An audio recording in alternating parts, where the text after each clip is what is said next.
All Odisha contractors welfare association OSWA पक्षर आज Bhubaneswar institution of engineers रे वार्षिक साधारण सभा AGM 2026 सफलतार सह आयोजित होइथिला। एही सभारे ओडिशार विभिन्न स्थानर ठिकादार जनप्रतिनिधि आईन विशेषज्ञ गणमाध्यम प्रतिनिधि और विभिन्न संपृक्त पक्ष अंशग्रहण करथिले। AGM रे ठिकादार समाज सम्मुखीन विभिन्न समस्या भित्तिभूमिर गुणवत्ता साधारण लोकंक हित बकेया अर्थ प्रदान टेंडर नीति संशोधन और संघर भविष्यत रूपरेखा उपरे विस्तृत आलोचना होइथिला। वार्षिक साधारण सभा समय all Odisha contractors welfare association AOCWA रो एक नूतन कमिटी मध्य आगामी 3 वर्ष पई सर्वसम्मति क्रमे गठन करा जायथिला। एही नूतन कमिटी ठिकादार कल्याण नीतिगत प्रचार गुणवत्तापूर्ण भित्तिभूमि उन्नति और संगठनर विस्तार पई सामूहिक भावे काम करबाको संकल्प नेथिला। नवगठित कमिटी रे श्री जगदीश पात्र सभापति श्री अंशुल पटेल, उपसभापति श्री विभूतिभूषण जेना, साधारण संपादक श्री अशोक कुमार तराई कोषाध्यक्ष भाव चयन होइछन्ति। सेहिपरि श्री देवाशीष दास, श्री रंजन कुमार राउत, श्री संजीव महांती और श्री संजय कुमार जेना को जुग्म संपादक भाव चयन करा जायछि। एहा सह संजय कुमार नायक, ज्योतिरंजन बेहेरा, बापिना कुमार शांति, सौभाग्य महापात्र, मनोज कुमार नायक, कपिल छापोला को कार्यकारिणी सदस्य भाव नियुक्त करा जायछि। जो समस्या गुड़िक जो दिन बढ़ी बढ़ी बाहर कंट्राक्टर मान आसिले आम राज्यर कंट्राक्टर मान आगू बढ़ी पारे यह हूँ बड़ समस्या जहाँद्वारा केते कंट्राक्टर बर्बाद हो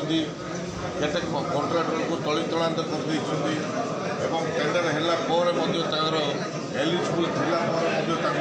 से टेंडर कैंसल करा सब समस्या ए समस्या आज आम राज्यर कंट्राक्टर माने जो विभिन्न समस्या विभिन्न हईराण गति करुँच जहाँ हो एतिक दिन जो स्टाण्ड एकजुट हो पारे समस्त मन मिशि पारे आगे बढ़ापी जो सफल होगापी जो घंटा भिड़ी स्वागत करुँची।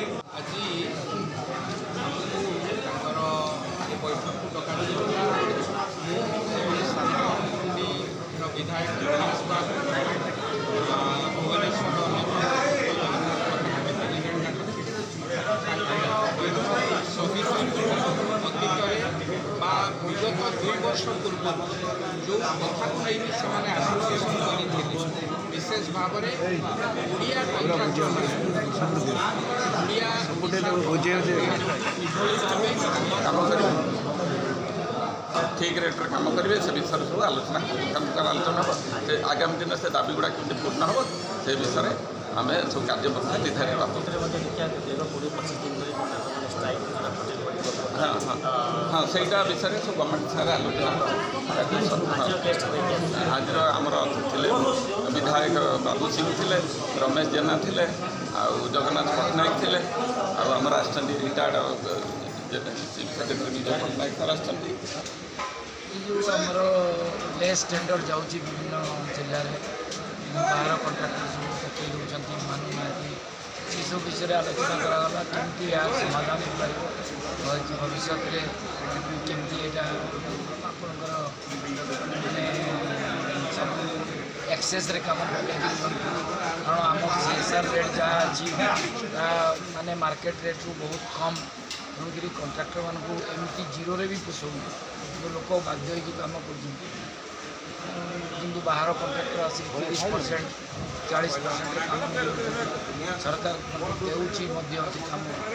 मान ठीक रोना मैंने आमर जो मैंने उपदेष्टा कहले केवल भी मान ठीक रोक से आम से एकमत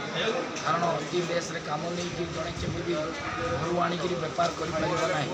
आम बेपारी तेणुक आम के घर पैसा आणिक काम करवा असंभव। भुवनेश्वर विश्वजीत दास का रिपोर्ट।